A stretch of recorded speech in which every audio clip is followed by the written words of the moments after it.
ओम श्री योग वासिष्ठ के उत्पत्ति प्रकरण में श्री वशिष्ठ जी महाराज बोले, हे राम जी, सारे पदार्थ ही संवेदन रूप हैं। संवेदन का मतलब वृत्तियात्मक। वृत्तियात्मक मतलब ये है कि जैसे आप सो रहे हैं तो जब जागते हैं तो मन खड़ा होता है और मन फिर इंद्रियों के माध्यम से देह और जगत देखने लगता है। कदाचित जब तक हम सो रहे होते हैं तो मन सो रहा होता है, इसलिए कहा जाता है कि हम सो रहे थे। जब मन सो रहा होता है तो शरीर और इंद्रियां, शरीर भी पड़ा है और ये तुम्हारे नेत्र और कान भी पड़े हुए हैं, परंतु ये कोई चेष्टा नहीं कर पाते हैं। मूर्छा अवस्था में भी चेष्टा नहीं कर पाते। क्यों नहीं कर पाते? तो इसके विषय में कहते हैं कि हे मन ही इन समस्त इंद्रियों का एकमात्र कारण है। 5 ज्ञानेंद्रियों के रूप में ये मन ही है। यद मन ना हो, सो रहा हो, तो नेत्र कान आदि ये सब सोते समय बने रहते हैं, परंतु कोई भी सक्रिय नहीं रहते, कोई भी कार्य नहीं करते। जब जाग जाता है तब ही कान सुनते हैं और तब ही नेत्र देखता है। ये बात सबके अनुभव की है। यहाँ श्री वशिष्ठ जी महाराज कहते हैं, संवेदन जब उठता है, यह संवेदन का मतलब समझना तुम्हारी अपनी चेतना सोने के समय में तो नहीं थी। जब मन खड़ा हुआ तो आपकी चेतना भी आ गई। ये चेतना धनपुत्र स्त्री आदि को देख रही है, इनके साथ बर्ताव कर रही है, जगत व्यवहार करने में लगी पड़ी है। इसी का नाम है संवेदन। संसार के जितने पदार्थ हैं ये सब संवेदन रूप हैं। कोई ऐसा नहीं है कि संवेदन से रहित हो। सब ही पदार्थ संवेदन रूप हैं। और राम जी और ज़्यादा क्या कहें, वर्तमान काल, भूतकाल और भविष्यत काल, तीनों काल भी कैसे हैं? संवेदन से उपजे। आप कल्पना करके देख लो, यदि आपका मन खड़ा हुआ है, जैसे आज और कल की कल्पना कब हुई आपको? जब आप कल सो गए तो आज आ गया, वरना कल वाला समय और आज वाले समय में अंतर कैसे करोगे? यदि सूर्य अस्त ना हो तो दिन और रात की कल्पना कैसे करोगे? इसीलिए तो कहा, इसी प्रकार मन ही खड़ा ना हो तो फिर आप काल की कल्पना कैसे करोगे? आपको पता ही नहीं लगेगा आज कौन सा दिन है। जब 7 दिन बीत जाते हैं तो 1 सप्ताह, 4 सप्ताह बीत जाते हैं तो 1 महीना, और 12 महीना जब बीत जाते हैं तो 1 साल। ये समय की जो गणना है, ये समय की गणना आप तब कब कर पा रहे हैं जब आपकी चेतना मन के माध्यम से खड़ी हुई है। यदि मन के माध्यम से आपकी चेतना ना हो तो तीनों काल भी आप समझ नहीं सकते। वर्तमान क्या है, भूत क्या है, भविष्य क्या है, आप नहीं समझ सकते। इसलिए तीनों काल भी जब मन रूप संवेदन खड़ा हुआ, जब परिच्छिन्न व्यक्तिपना खड़ा हुआ तुम्हारे अंदर में, तो तीनों काल भी उपज आए। इसीलिए का तीनों काल भी राम जी संवेदन से उपजे हैं, आपकी चेतना से उपजे हैं, आपकी वृत्ति से उपजे हैं। आपके जो सोने जागने वाली ये चेतना है, इसी ने ये सब देखे हैं, इसलिए इसी से उपजे हैं। इसलिए विचार करके देखो प्यारे, जगत बना है मन से, सारा जगत मन से बना है और मन बना है हमसे। हमसे का मतलब आत्मसत्ता से, ब्रह्म सत्ता से। इसी सत्ता को कोई ईश्वर बोलता है, ब्रह्मवादी इसको ब्रह्म बोलते हैं, गीता वाले इसको आत्मा बोलते हैं, शैववादी इसी को शिव बोलते हैं। सब पदार्थ संवेदन रूप हैं और तीनों काल भी संवेदन रूप ही हैं। इन सभी का, तीनों कालों का, जागृत, स्वप्न और सुषुप्ति, वर्तमान, भूत और भविष्य, इनका बीज संवेदन ही है। सब पदार्थ राम जी अविद्या रूप हैं।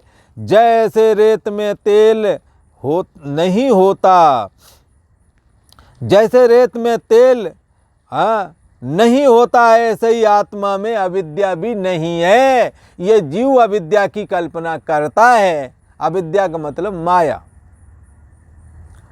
जैसे पानी में लहर नहीं होती, पानी H2O मात्र ही केवल होता है।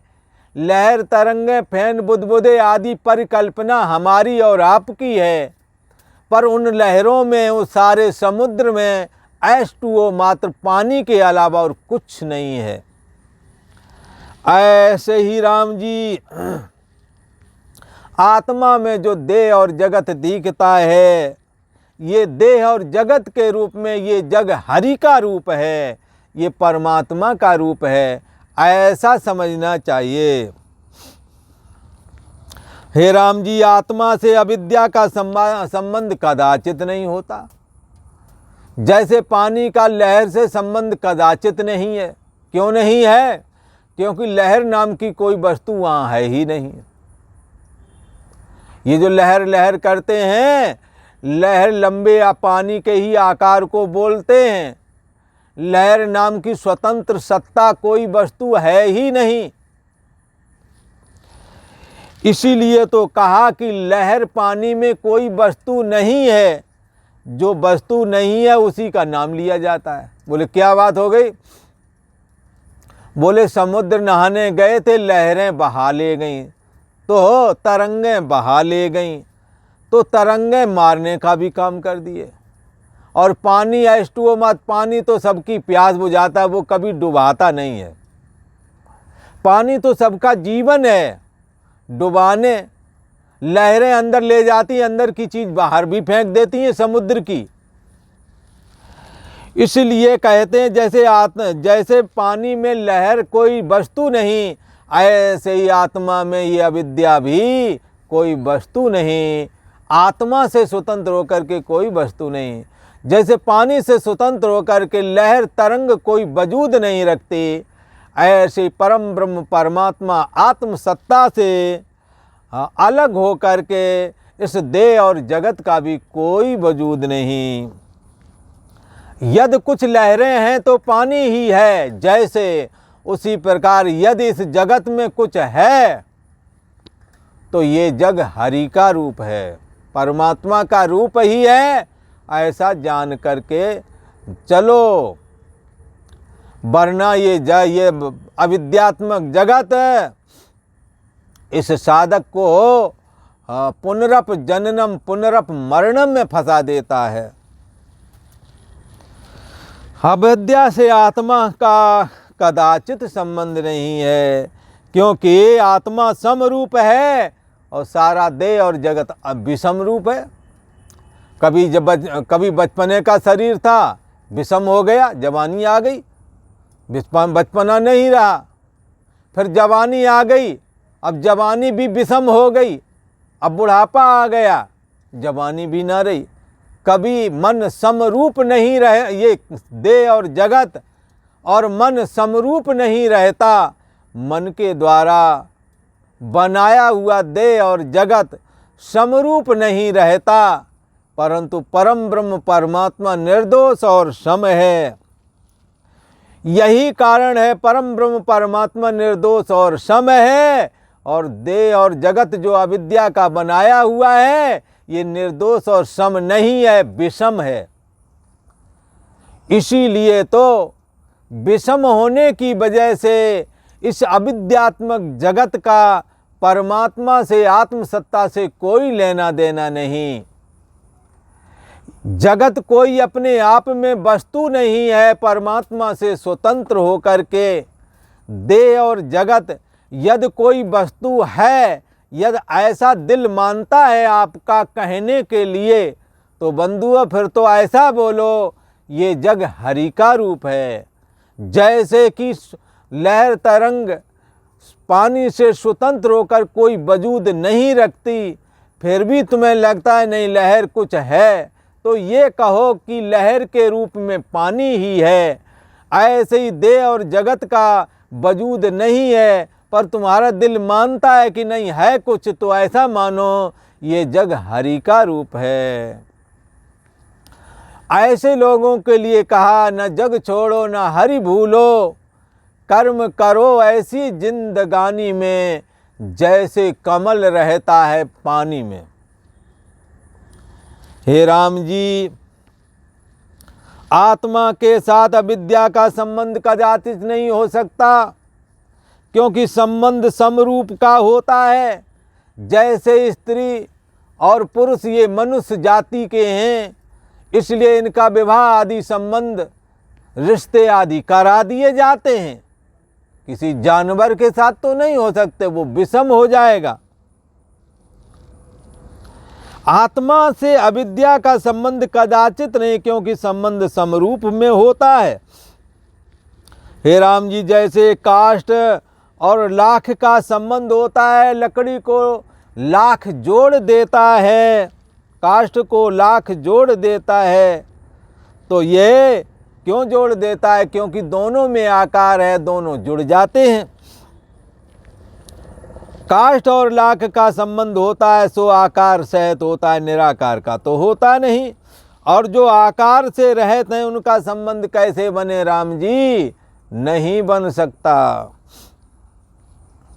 जैसे प्रकाश और अंधकार का संबंध नहीं होता है राम जी, ऐसे ही चेतन से चेतन का संबंध होता है। जैसे पुरुष चेतन है, हाँ, तो मनुष्य जाति में स्त्री और पुरुष ये दोनों ही चेतन, दोनों का संबंध बन सकता है, परंतु जो चेतन और जड़ का संबंध कैसे बने? अविद्या और आत्मा का संबंध नहीं हो सकता, क्योंकि अविद्या देह और जगत के रूप में जो दिखती है वो कैसी है? निर्दोष नहीं है, दोष वाली है और विषमता वाली है। ये जगत भी विषम है, इसमें भी अनेकों प्रकार के दोष हैं। तो ऐसे निर्दोष और ये आत्मसत्ता, ये आत्मा कैसा है? निर्दोष और सम है। निर्दोष और सम जो परम ब्रह्म परमात्मा है, उसका संबंध दोषवान देह और जगत से कैसे हो सकता है? नहीं हो सकता। इसलिए आत्मा जड़ हो, पर आत्मा यदि जड़ है तो किसी जड़ के साथ संबंध होना चाहिए, पर ऐसा है नहीं। आत्मा है चेतन, तो उसका संबंध भी चेतन रूप ही होवेगा। आत्मा तो सदा चेतन रूप है, और कैसा है? सर्वदा अनुभव से प्रकाशता है, अनुभव रूप है। अनुभव गम में भजन जय संता। हे राम जी, जड़ उसको कहते हैं, हाँ, जैसे स्वाद को जिह्वा ग्रहण करती है, परंतु दूसरे अंग ग्रहण नहीं करते। स्वाद को जिह्वा तो ग्रहण करेगी, पर हाथ नहीं ग्रहण करेगा। हाथ स्पर्श तो ग्रहण करेगा, पर स्वाद ग्रहण नहीं करेगा। जैसे स्वाद को जिह्वा ग्रहण करती है और अंग नहीं करते, तैसे ही राम जी चेतन से चेतन की और जड़ से जड़ की एकता होती है, जल से जल की एकता होती है, और माटी से माटी की एकता होती है, और अग्नि से अग्नि की एकता होती है, और प्रकाश से प्रकाश की एकता होती है, अंधकार से अंधकार की एकता होती है। इसी प्रकार सब पदार्थों की सजातीय के साथ एकता होती है, विजातीय से नहीं होती। इससे हे राम जी, सब चैतन्याकाश है, सब गोविंद है, ऐसा समझना चाहिए। जिसने सब चैतन्य ही हैं, सब परमात्म स्वरूप हैं, सब संवेदन के फुरने से देह और जगत भास रहे हैं, ऐसा जिन्होंने जान लिया है, उनके लिए कहते हैं कि उनकी दृष्टि में तो सब गोविंद है, सब गोविंद है, गोविंद बिन नहीं और, सब कुछ गोविंद ही दिखता है। एक चैतन्य सत्ता ही सब जगह उसे भाषित होती है। इससे पाषाण आदि दृश्य वर्ग कोई भी नहीं, भ्रम से इनके भूषण भाषित होते हैं। पाषाण आदि दृश्य वर्ग कोई नहीं, भ्रम से इनके भूषण भाषित होते हैं, जैसे सोना चांदी आदि के। जैसे सुवर्ण बुद्धि को त्याग करके नाना प्रकार के भूषण भाषित होने लगते हैं। जब सुवर्ण बुद्धि का त्याग कर दोगे, स्वर्ण बुद्धि भूल जाओगे तो आभूषण दिखने लगा, पर जब सोना को याद रखोगे तो आभूषण जब देखेगा तो कहोगे ये सोना ही है, आभूषण नहीं है। जैसे कोई स्वर्णकार हमेशा यही बोलता है तुम्हारा इतना सोना है, इतना आभूषण, ऐसा नहीं बोलता। इसलिए यहाँ कहते हैं सजातीय से एकता है, ब्रह्म निर्दोष और सम है। अपने मन को निर्दोष और सम बना लो तो आप भी चैतन्याकाश आत्मा से अपने को अभिन्न महसूस करेंगे।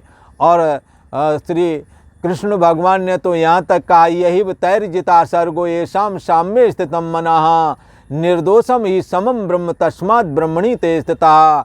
जिसका मन निर्दोष और सम हो गया है उसने जीते जी सारी दुनिया को जीत लिया है, क्योंकि चैतन्य सत्ता आत्मा ये परम ब्रह्म परमात्मा निर्दोष और सम है। परंतु जिसने भगवत चिंतन करके, ब्रह्म चिंतन करके अपने मन को निर्दोष और सम बना लिया है, उन्होंने तो जीते जी सारी दुनिया को जीत लिया है। ऐसे लोग साक्षात परम ब्रह्म परमात्मा में स्थित ही हैं, ऐसा समझना चाहिए। और आज इतना ही, आगे का प्रसंग आपको आगे वाले एपिसोड में सुनने को मिलेगा। ओम।